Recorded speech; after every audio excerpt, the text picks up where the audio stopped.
What's going on, everybody? Let's get right into this thing. This episode of the podcast is again brought to you by Duke Cannon. I've said this before. I'm going to say it again.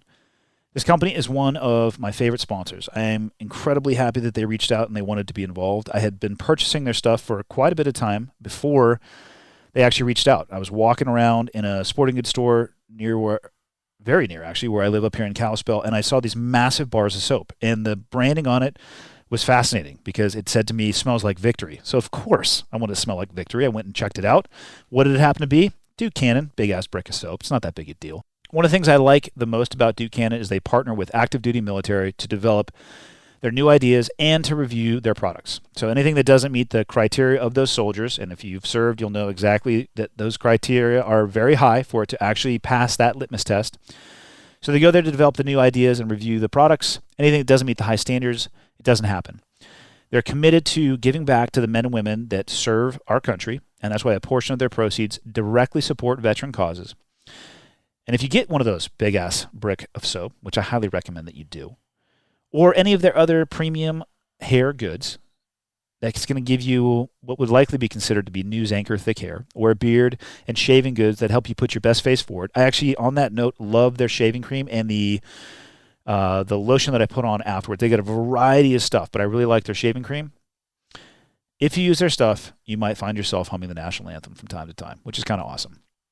If you want to check it out and get 15% off your first order at dukecannon.com, one word, DUKECANNON.com. When you use the promo code ClearedHot, and as I'm looking at this, it's all capital letters, all one word, ClearedHot, plus free shipping on all overs over $35. DukeCannon.com, promo code ClearedHot. This episode of the podcast is also brought to you by Onnit, and I have a long-standing relationship with this company as well, and it's the exact same scenario that it was with Duke Cannon. I was buying and using this stuff for years before I was ever introduced to the company itself. The number one product that I use often is Alpha Brain.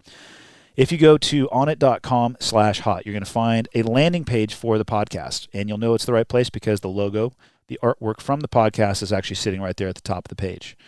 There is an Alpha Brain free trial right there, Total Human, Onnit MCT oil, and then a variety of tabs at the top that you can dig into. The Alpha Brain free trial, or the Alpha Brain that is on that landing page, is the pill form. I actually like the powdered form. They have an instant. I like it for two reasons. One, I feel like I do feel a difference when I take it. I feel like it comes on faster, and I can just think more clearly, and I can dig deeper into the recesses of my mind and pull the words out that I want. But it also helps me drink more water. I like the taste of it, so I can actually consume more water. So onnit.com/hot. And that's it for ads for today. Today's episode lands on Memorial Day. It lands on the evening of Memorial Day, and I apologize for it being late, but actually I don't apologize. What I'm trying to figure out is the best time to release the podcast. The mechanism that counts the number of downloads, which largely drives a lot of the advertising in the back end, it resets at an odd time in the day, so I'm messing around a little bit with release times. Just bear with me. It's going to be there. It's still releasing on Monday. You can listen to it whenever you want to. So just take it easy, all right? Everybody calm down. Okay, got the red smoke. Gun run, north and south, west of the smoke, west of the smoke. Okay, copy, west of the smoke. I'm looking at danger close now. Come on with it, baby, give it to me, I need it. You're cleared hot. Copy, cleared hot. All right, let's get into this. Today's episode is going to be based around listener Q&A, and it happens to fall on Memorial Day. So I wanted to open with talking about Memorial Day a little bit, specifically in regards to a post that I made on social media yesterday, which would have been Sunday, the Sunday before Memorial Day. And it had to do with what Memorial Day means to me and what I suspect it means to a lot of veterans that are out there. First and foremost, I hope that Memorial Day weekend is extra time for people and provides them the extra time to celebrate, enjoy each other's company, and hopefully reflect and remember. It's tough sometimes when I listen to what Memorial Day is often used for. I was driving yesterday, the day before Memorial Day, and heard multiple advertisements on the radio talking about discounted deals on barbecues, 25% off this, and all that's great, but it just, to me, has absolutely nothing to do with what the day is actually about, and I think it can entice people to forget as well. So, to the Instagram post. It was a picture of me flying my absolute favorite wingsuit, which is my American flag suit. It's got an American flag on the top and the bottom skin, and that flag itself is actually a high-resolution photo of the shoulder patch that I wore overseas. And the purpose of the post was hopefully to, one, remind people of the importance of Memorial Day weekend or Memorial Day itself, but also to highlight an area that I think is often forgotten. And that's the fact that we have days or celebrations for veterans who are still alive. So that's obviously what Veterans Day is for. It's for those who have or are served this country and worn the uniform in any capacity. And then we have a day for those who have made the ultimate sacrifice, and that is Memorial Day.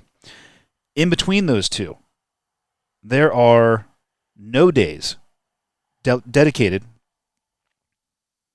to the individuals, to the men and women who are struggling to just navigate their life. And I suspect that Memorial Day, specifically since we're so close, it might mean less to more veterans or be more difficult to a lot of veterans than many people might suspect. And I can only speak for myself, but I personally struggle over this weekend. And I struggle because of the totality of what it drives me and funnels me towards thinking about. For me, on most days, I will have, actually not most days, on some random days, maybe weeks in a row, all I can seem to do is remember. So for me, and I suspect for a lot of other people, every day is some flavor or essence of a Memorial Day, which for me is easier to deal with because I'm often reminded of just one particular individual by the smallest of things. It might be a picture, it might be a random thought, it might be a joke, and most often it's a reminder of a story that usually involved a situation where someone nearly lost their life and everybody else thought it was hilarious. And those are the things that occur to me every single day, and I make absolutely no effort to try to control those thoughts. I used to, but I don't. I've just given in to the fact that my mind is going to navigate my experiences the way that it's going to, and I think it is healthier for me as a person to let go of the reins on that and let my mind just travel where it wants to. But I say it's easier because I'm generally only thinking about one person. Memorial Day is really hard for me because I think about everybody, and I think a lot about the price and the cost of what it is that we have. When I'm thinking about those individuals on a day-to-day level, oftentimes it's actually a really happy memory. Whereas on Memorial Day, I'm generally drawn towards things that are anything but happy. The reality is that if you touch war, it's going to touch you back. And that is not meant as an inherently negative sentence. I've seen extremely beautiful, empathetic, compassionate, strong, moral things happen in war. And I've seen the other side of the coin as well. The reality is if you engage in that environment, it's going to touch you. And how it changes you as a person is probably variable on each and every person. But if you expect to come back from war the same person that you left, I think you might be a little bit surprised. So back to the people that are caught in between, which was the purpose of the social media post. I feel like they're often forgotten. And everybody has a different level and ability to cope with the things that they either experience or they see. And I personally think that training and practice really do help your ability to filter and digest those experiences, but everybody does have their limit. You could be the most highly trained soldier on the face of the planet. There is an event or a culmination of events, a cascading series of things that could happen that will take you to your tipping point. If that doesn't happen, or it's not possible to happen, it's likely you're a sociopath, so you probably shouldn't be in that space anyway. But for everybody else, just be aware that you do actually have a limit. And everybody has their own unique reaction.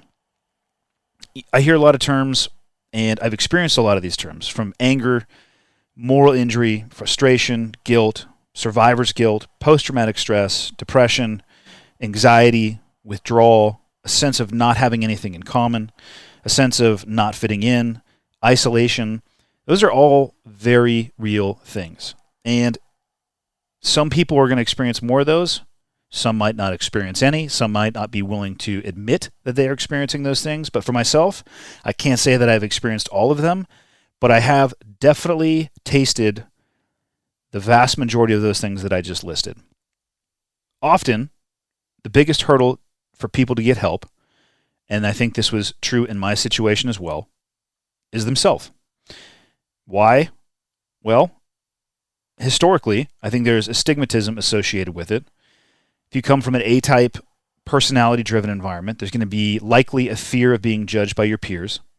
There's going to be a fear of being considered weak, which is, again, if you come from that A-type personality, probably the number one thing that you're guarding against is the portrayal or sense of weakness. It's like the piranhas in the tank that are around you.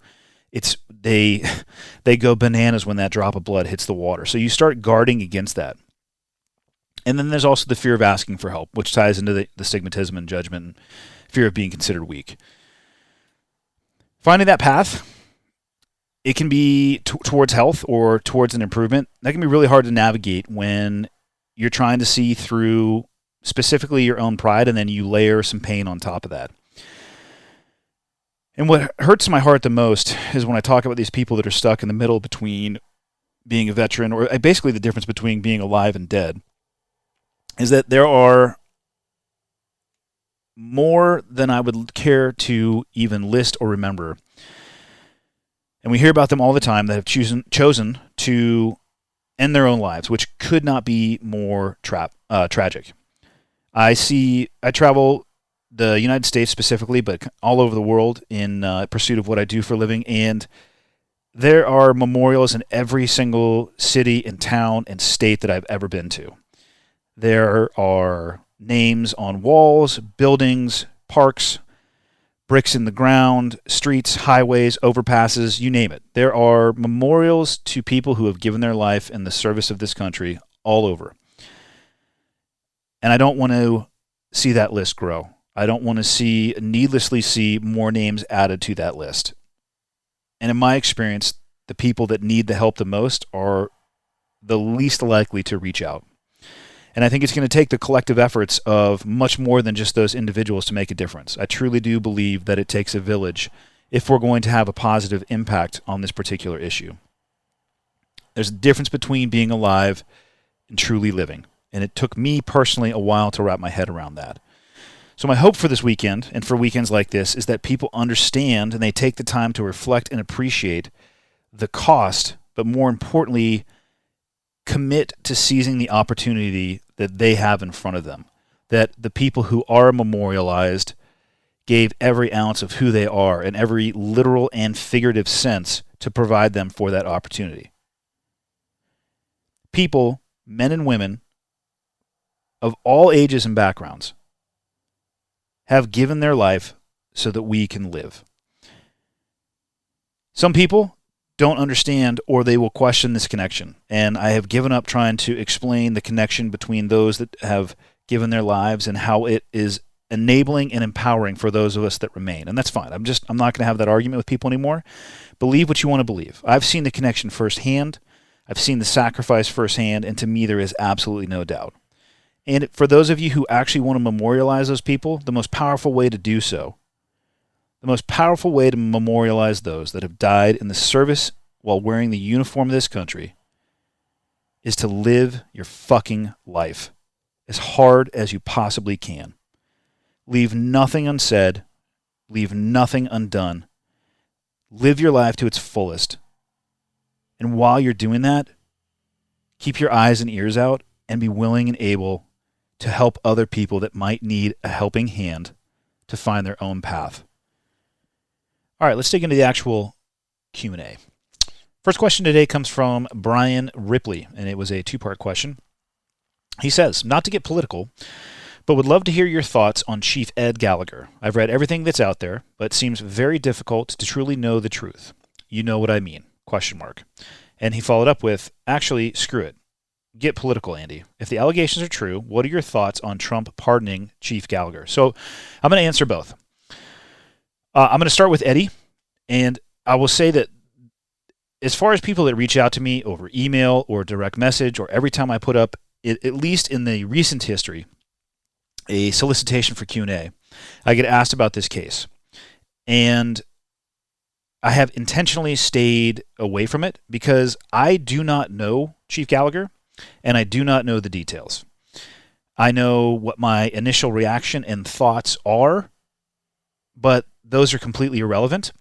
I have seen the same articles that you are referencing, Brian, from every direction. And I've heard rumors and I've heard third and fourth hand information. And that all leads me to want to make assumptions about the validity of certain charges, the validity of the case in general. And I don't think that helps anyone. And the reason I refuse to say anything about this is because, in my opinion, Chief Gallagher deserves the right to execute and work his way through the mechanism that he is currently in. The trial has to play itself out. It is the mechanism for information and evidence to be discovered, to be put in front of a jury of his peers or a judge, and it needs to be allowed to complete itself. So I can't answer, and I won't answer, anything that has to do with Eddie. So for people who are listening to this, I'll have no problem discussing afterwards, once the trial has completed itself. If people have questions about my thoughts after that, no problem. But up until then, I'm not going to enter into the fray. There are already, in my opinion, far too many people using the court of public opinion to try to sway the outcome towards whichever direction they feel it should be swayed. Now, to answer the question in regards to Trump pardoning Chief Gallagher, I'm going to remove the Chief Gallagher portion from that and just say or talk about my thoughts on Trump, or any president for that matter, reaching in and pardoning an individual, a service member, for war crimes. So to do that, like I said, we'll take Eddie's name out of it, and we're just going to focus on the war crimes and the potential pardons themselves.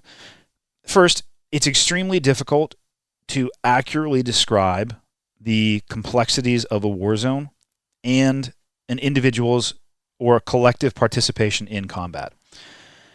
It is so far from being the black and white that I think most people would like it to be. But having said that, at a broad level, there are some guidelines or principles or rules that really don't change, regardless of where the theater of war might be. And 3 of them I'll specifically focus on. First and foremost, you always have, as a service member, the inherent right to self-defense. You're authorized to take action to save your life and the lives of other service members. That is never removed. You're never going to be in a place where you do not have the right to defend yourself. You can add to that 2 other criteria, and these are criteria that I'm giving you that would enable or allow a service member to make a decision or take an action that could result in the loss of life. So inherent right to self-defense. Then there's hostile act, which is pretty easy to define. Somebody is actively taking a hostile act against you. They could be shooting a rocket at you. They could be shooting a gun at you. Any type of projectile. They're actively trying to take your life. And then the third one is hostile intent. People often ask me, not often, but I have been asked in the past, what happens if you encounter an individual that doesn't have a weapon or somebody who is unarmed? And this is where the category of hostile intent can come into play. You do not have to actively be armed on a battlefield to be legally engaged. If you are taking actions that have a hostile intent, and an example of this would be you don't have a gun yourself, but you're running ammunition back and forth to firing positions.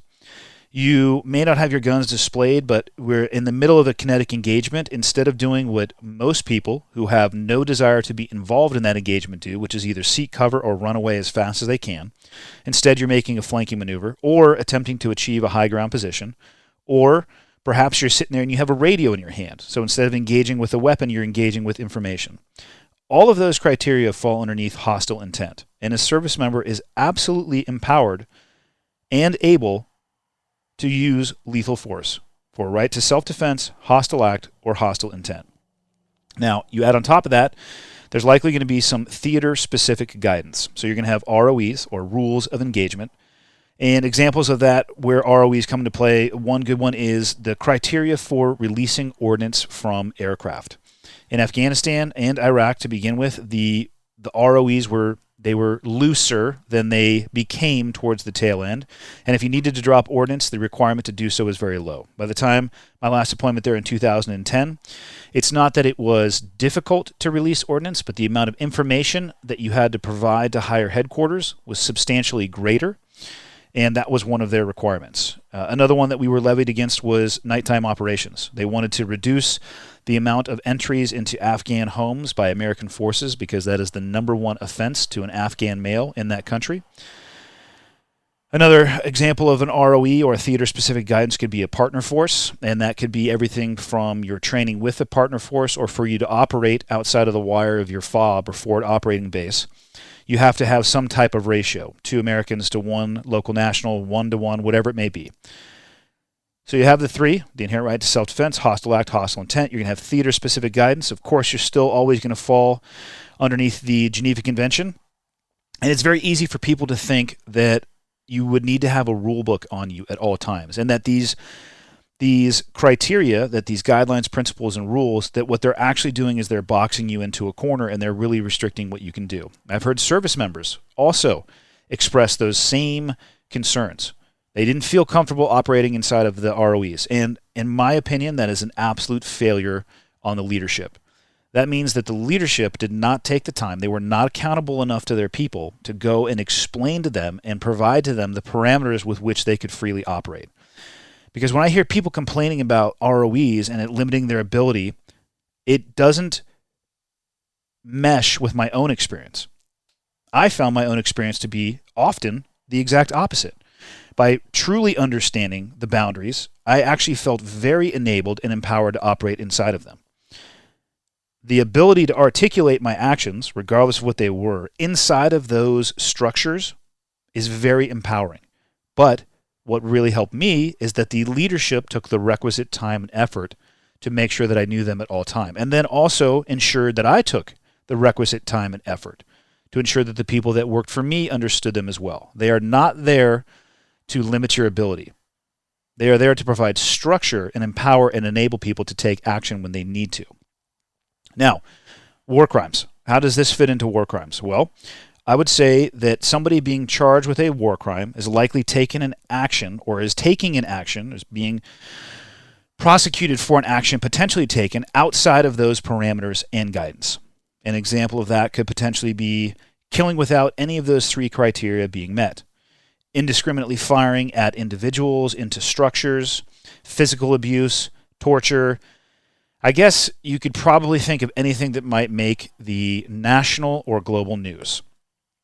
Now, the question, though, is should the president get involved? And what I would add to that question is, does it set a bad or poor precedent? And I've been thinking about this one ever since this question was posed, and I'm landing at a place where I don't really know. I still feel like I'm on the fence a little bit. In my opinion, there has to be something that separates us from our enemy. Behavior, the guidelines, the morals, the integrity, there has to be something that separates the way we behave from the way that they behave. If we lose that, in my opinion, we're done, and they're on their way to victory. And having said that, I also completely understand how complex, challenging, mentally and physically exhausting, morally straining, and fluid a combat environment can be. So I want there to be a difference, but I also understand how difficult it can be, the difference between a theory and practice. But does pardoning someone who deviates outside of those boundaries help or hurt? Does the pardon, what does it say to other people who are watching that process? Does the pardon mean that it was okay? Or does the pardon mean that as a nation we understand that those type of things happen given those circumstances and the fluidity of the environment? I don't know. Another question I ask myself, and I don't know if this is necessarily important, but I try to look at it from the other side of the coin. Would we be willing to pardon our enemy? And would we want them to pardon us? And an example of this, a recent one that I was reminded of, is John Walker Lind, the American Taliban that was captured very early on in the war in Afghanistan. And I haven't dug in recently, and I don't want to misspeak, but I don't think he was actively involved in the fighting. He was rolled up in the situation.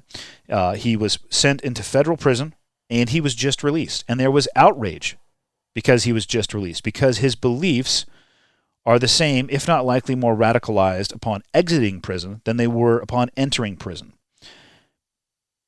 But that makes me think about our own beliefs. Are our own beliefs so virtuous that they are the only ones that are deserving of forgiveness? And I'm not just talking about ISIS or radical Islamic ideology. I mean, you can look back at Nazi Germany or Imperial Japan. Should we pardon our enemy? If we're willing to pardon our own service members for the actions that they could potentially take outside of themselves in a moment, why would we not apply that same thing to our enemy? I think the most powerful weapon that we might be able to use occasionally is forgiveness. And again, I don't have the answer. I'm truly on the fence on this. I'm less concerned with having compassion and forgiveness, and I'm more concerned, though, with having a solid expectation and the message that that solid expectation is going to send. We must maintain our integrity and trust. And although I know that war crimes, currently at least for the last 6 months, have been relatively high on the 24-hour media news cycle, when you look at it from a statistical perspective of the vast number of operations or individuals that would be charged with something like that, they are the statistical minority. They are so vastly outnumbered by the actions of those who are living up to everything that our nations expect in the most challenging environments, which is exactly the way it should be. And I do believe that the military should be held to a higher standard. And I do believe that when a mistake is made, it should be addressed, and it should not be hidden or swept under the rug, because that directly erodes the integrity and trust. And like I said, I think, at least personally, if we lose that, then we're screwed. So I guess where I land, or where I'm leaning towards, is that the most powerful way to maintain that trust and integrity, and the most powerful message that we can send, is to hold the line.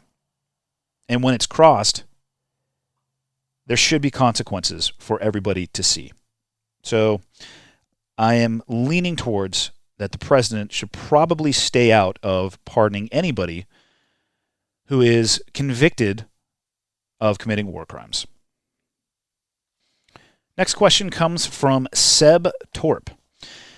He asks, ex-Delta guy John McPhee does podcasts where he has a lot of things to say about DevGru and the teams in general. Nothing positive, and a lot of things I find hard to believe. Have you found that there is a noticeable difference between the JSOC, which stands for Joint Special Operations Command, which is the umbrella or headquarters unit for Development Group, and CAG, which is the Navy component and the Army component of JSOC, when it comes to competence? All I can really say about this is everybody's entitled to their opinion. And I've never met John McPhee to the best of my ability. I do not know anything about what he is actually saying. So you're going to have to listen to what he is saying and come to your own conclusions. Like I said, I'm not familiar with this individual, what exactly he has said, his level of direct experience with Naval Special Warfare or Development Group. But what I can say is that the SEAL teams and the SEAL community is absolutely anything but perfect. I know more than a few people that have had a really bad experience and encounter with an individual SEAL or a SEAL unit, and it absolutely tainted their perception of the community and as a whole. I've seen that with a poor interaction just as an individual. It really eroded the perception of that individual for the entire community, and it had consequences. What I can say for myself is that I have personally had direct interactions and experiences with CAG. The deployment I was on in 2005 when I was shot was actually with A Squadron. I was at Gold Squadron at Development Group, but we took a small element and essentially did a cross-training workup and deployment. So we went with them to Iraq, and their individuals went with Gold Squadron to Afghanistan. I have nothing but positive things to say about that command, that community, and those individuals. Are there community differences? Yes, absolutely. Are there differences at an individual and operator level? Yes, absolutely. Did I enjoy or like every single person that I encountered? No, not at all. but I'm not going to let that paint their community or their command.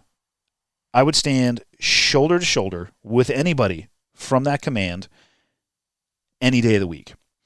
And I have a good friend from that time, way back from 2005. I have a good friend named Tom Flanagan, who is the man behind Eagles and Angels. And I actually highly recommend that anybody who is interested in the Army Special Operations, specifically the JSOC Special Operations, the Army component, you need to go to Instagram and check out Eagles and Angels, spelled normally, Eagles and Angels, LTD, which I'm assuming stands for Limited. And what you're going to find is Tom preserving history and really celebrating service through American-made products from combat uniforms. I've donated a uniform, and he made a notebook cover out of it. He made some hunting hats out of it, some baseball hats, belt buckle. It's an amazing way to take pieces of history and allow them to live on. We've been friends for 14 years. We met while I was doing that cross-training deployment at CAGD. So when it comes to this guy, I'm bummed that he has nothing positive to say, but it's also likely he has a reason to feel the way that he does. So to each his own, and to each his own opinion. And hopefully one day he'll have an experience that will change his mind. And if not, I get it. Last question comes from an individual with likely one of the most unique screen names I've ever seen. It's Dogs Are Pigs. Tell us the details of the one time you are most certain you might be going to meet your maker. Though there's been more than one time, so I'll start with that. I have many vivid memories and reminders, but there is one that I feel is a little bit more comical than others, so it stands out a little bit. And it ties back into one of my favorite activities, which is skydiving. I have always loved jumping. Actually, let me walk that back a little bit. I have always loved freefall jumping. I have always hated static line jumping because the landing on a static line parachute is about the same feeling as walking to the top of a 2-story building and falling off of it onto concrete. It sucks. I hate it, and I never want to do it again. So I have not always liked static line jumping. But my jumping career did, in fact, start there. So my entire BUD/S class actually went to the Army Static Line Jump School at Fort Benning, Georgia, right after graduation. Well, I got 5 jumps out of, I think they were C-130s, and they were arguably the worst experiences of my life. And from there, I went back to San Diego, interfaced, and got linked in with the element that I was going to be working with, did a bunch of static line jumps in San Diego, got really tired of doing static line jumps, so I decided I was just going to go and learn how to jump on my own, and I went to Skydive San Diego and went through the Civilian AFF course, which stands for Accelerated Freefall Course. It was an 8-jump program that I began on a Friday, and by Sunday afternoon, I was jumping on my own. The barriers to entry are not high. It's just gravity. It's worked since the days of Newton, and it's going to work tomorrow. If you drop something, it's going to fall. If the thing that you drop is you from an airplane, it's going to fall. If you can smile and relax, you're 90% there. After Civilian AFF, I would go every weekend and pretty much jump as much as I want to. Eventually, I had enough jumps, and there was an opportunity to challenge the military curriculum, so I went out to Yuma for maybe 5 days and challenged a 30-day course. And then from there, really started digging in on the military side of the house. So after I became a military, an MFF jumper, military freefall, then I went to the static line jump master course, then the military freefall jump master course. Then I got my AFFI, which is accelerated freefall instructor, meaning I could teach people how to jump freefall. Then I went to the MTTB course, which is military tandem. Then I became an Air Ops trainer examiner, military tandem master, trainer, examiner, and I got as many schools under my belt as humanly possible in the jumping world. This particular story about where I was absolutely convinced I was going to die actually occurs at the tandem course, which the acronym is MTTB. Military Tandem Tethered Bundle Program. This is where I actually became a tandem master. And from that day on, I think I've taken somewhere between probably 1,200 to 1,500 people for their first tandem jump. So I got to lead into this a little bit and how the military teaches tandem jumping. First, there's minimum qualifications for every military school. And a lot of it is you have to be in the military for X amount of time, or you have to have Y qualification to qualify for follow-on training. For the jumping courses, you need to have a certain amount of jumps, which are logged in log books. And this happened more often than not. You would start looking at people's logbooks because they would have to submit them to you, and I did this when I was an instructor, and I went back as an instructor, and you would start realizing that, wow, all of these entries look the same, and they're all signed with exactly the same pen. And it's what we call pencil whipping, which basically means you take the number of experience, or the number of jumps you have, and therefore the experience that comes with them, and then you just enhance that via a pencil. What could possibly go wrong, right? And in the military, of course, the only way to learn to jump with another person strapped to you is to take two people, regardless of their experience level, and strap them to each other and jump out of an airplane. So that's what we did. And as the passenger in front, you have some control and some input, but you don't have a ton. You're largely along for the ride. And in this particular course, you do a jump called a tandem terminal. If you've ever watched somebody who goes to a civilian drop zone and they do a tandem, you're going to notice that there is a Kevlar sheath that is coming off the back of the tandem parachute. It is attached to a drogue parachute itself. It's a tether and a drogue parachute. And the reason that is there is that two bodies, right, the combined weight of two individuals largely have the surface area of one individual. So without that drogue parachute, they are hauling the mail close to 200 miles an hour, which when you deploy a parachute at that velocity, you are going to get the best chiropractic adjustment of your life and potentially kick yourself in the face with your own feet. I've seen it happen. So you don't want to do that. So you throw the drogue parachute out, and what it does is it slows two bodies down to the speed of one.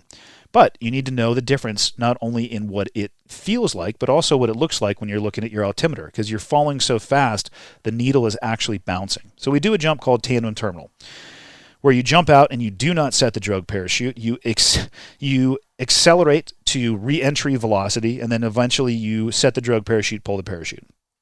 Well, I'm just going to assume that the person that I was jumping with, I was the passenger at this point, so I was in the front, had done a little bit of that pencil whipping that I was referring to. Because when we went out of the airplane, I think we basically were trying to repeat that Top Gun flat spin into space. That was us. We were flipping, cartwheeling, spinning, blue, brown, blue, brown. It was an emotional experience. And we eventually got out of it. I had to go sit down for a little bit and re-question my life choices. And then I had to go and jump the partner that had just jumped me on the same horrendous evolution with the tumbling earth, sky still in the back of my head. So it was a little bit emotional, but it got worse because passenger jumps were only half of the curriculum at that course. Like I said, it's called the MTTB, which is Military Tandem Tethered Bundle. How to best describe a military tandem tethered bundle? It is the same parachute system, so the tandem master no longer now has a passenger, but you're wearing the same main and reserve parachute system. And instead of a human, what you have is essentially a refrigerator in front of you, again with another tether hooked to your body, or not to your body specifically, but the parachute system. And when I went through, it was hooked by 4 points of contact. I believe they've changed it now. And this refrigerator is made out of the concrete forms that are used to create these cylindrical support beams or columns on freeway overpasses. So it's thick cardboard. You got end caps. You fill those things with hundreds of pounds of weight. You attach a harness to it, and a skid plate or roller boards to the bottom so you can move it in the aircraft. You load it into the aircraft, and 6 minutes before exiting, you start attaching yourself to this ridiculous object. Seemed like a reasonable idea, at least, for me, until the airplane took off and it was time for me to strap in. And then the ramp comes down and you push the bundle towards the ramp and you have a cameraman who's holding the front of the bundle and he's hanging out of the aircraft and you got 1/3 of the bundle over the edge of the ramp and you're holding on with 2 fabric handles. And you have but one thought. And that thought is, this is the dumbest fucking thing I've ever done in the history of bad ideas. And I am certainly, absolutely going to die. And then you wait there for like 45 seconds until the airplane flies over the exit point, and you go for a ride. You push this thing out as hard as you can. You're supposed to wait until it pitches vertical, release. Most people do what we call the shopping cart because they're emotionally overwhelmed, and they push it as hard as they can, and they get yanked out of the aircraft. It's terrible to experience. It's unbelievable to watch. And by that I mean you can barely function because your eyes are watering so hard from crying. I eventually became a tandem master examiner, so I went all the way through that program multiple times and came back to teach. And I saw as many courses as possible, and I always enjoyed watching the students having the same thoughts and realizations because it seemed like it was universal. And it always brought a smile to my face. So I absolutely thought I was going to die.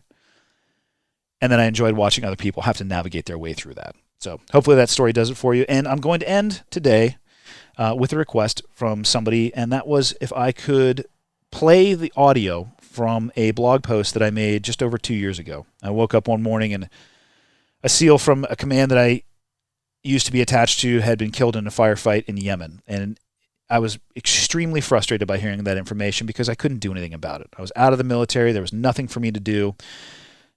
So I sat down in front of my laptop at my kitchen counter. Actually, it wasn't the kitchen counter. It was the dinner table. And I hammered away for like 10 minutes, and I just hit post on this thing, and I walked away. And I titled it, "A Debt That Cannot Be Repaid." And I checked in later that day, and my phone was going absolutely bananas, and ended up being shared about 120,000 times the last time I looked at it, and it ended up being read on the floor of Congress. And when I did Jocko's podcast many years ago, he opened with his narration of what I wrote. So I am going to plug that audio in, and hopefully that helps you remember and respect and appreciate the sacrifice of men and women out there that you may never meet, and they don't care because they are willing to give their life for you. In a country that most people would struggle to find on a map, in a compound that few possess the courage to enter, men from my previous life took the fight to our enemy. In that compound, they found men that pray 5 times a day for your destruction. Those praying men don't know me. They don't know you, and they don't know America. They don't understand our compassion, our freedoms, and our tolerance. I know it may seem as if some of those things are currently missing, but they remain at our core and always will. Our capacity for them is boundless and is only dwarfed by the hatred in those men hiding in that compound, the hatred they have for you. Those men don't care about your religious beliefs. They don't care about your political opinions. They don't care if you sit on the left or the right, liberal or conservative, pacifist or warrior. They don't care how much you believe in diversity, equality, or freedom of speech. They don't care. I'm sorry you have never smelled the breath of a man who wants to kill you. I'm sorry you've never felt the alarm bells ringing in your body, the combination of fear and adrenaline as you move towards the fight instead of running from it. I'm sorry you've never heard someone cry out for help or cried out for help yourself, relying on the courage of others to bring you home. I'm sorry you've never tasted the salt from your own tears as you stand at flag-draped coffins burying men you were humbled to call your friends. I don't wish those experiences on you, but I do wish you had them. If you had them, it would change the way you act. It would change the way you value. It would change the way you appreciate. You would become quick to open your eyes and slow to open your mouth. Most will never understand the sacrifice required to keep evil men like those from that distant compound away from our doorstep. But it would not hurt you to try and understand. It would not hurt you to take a moment to respect the sacrifices that others make on your behalf, whether they share your opinions or not. It would not hurt you to take a moment to think of the relentless drain on family, friends, and loved ones that are left behind, sometimes for weeks, sometimes for months, sometimes for years, sometimes forever.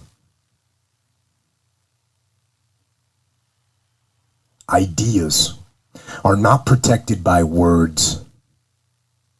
Paper and ink may outline the foundation and principles of this nation, but it is blood, only blood, that protects it. In that dusty compound, a man you have never met gave everything he had so that you have the freedom to think, speak, and act however you choose.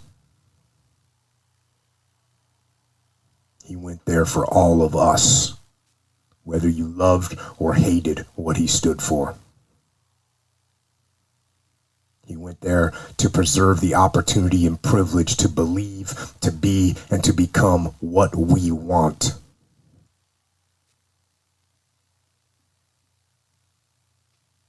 This country, every single person living inside of its borders and under the banner of its flag, owe that man.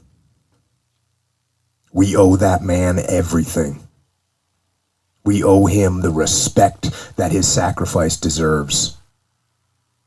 Saying thank you is not enough. We send our best and lose them in the fight against the worst evil this world has to offer. If you want to respect and honor their sacrifice, it needs to be more than words. You have to live it. Take a minute and look around. Soak it in. All of it. The good, the bad, and the ugly. You have the choice every day as to which category you want to be in which direction you want to move. You have that choice because the best among us, the best we ever had to offer, fought and bled and died for it. Don't ever forget that. Thanks again, everybody, for listening. That's all I have for you for this week. Thanks again to Duke Cannon for sponsoring the Cleared Hot podcast and supporting this episode. Again, if you want to get 15% off your first order and free shipping on orders over $35 at dukecannon.com, go there, go shopping, and use the promo code ClearedHot. One word, all capital letters. Check them out. They're a kick-ass brand. Hope you enjoy it.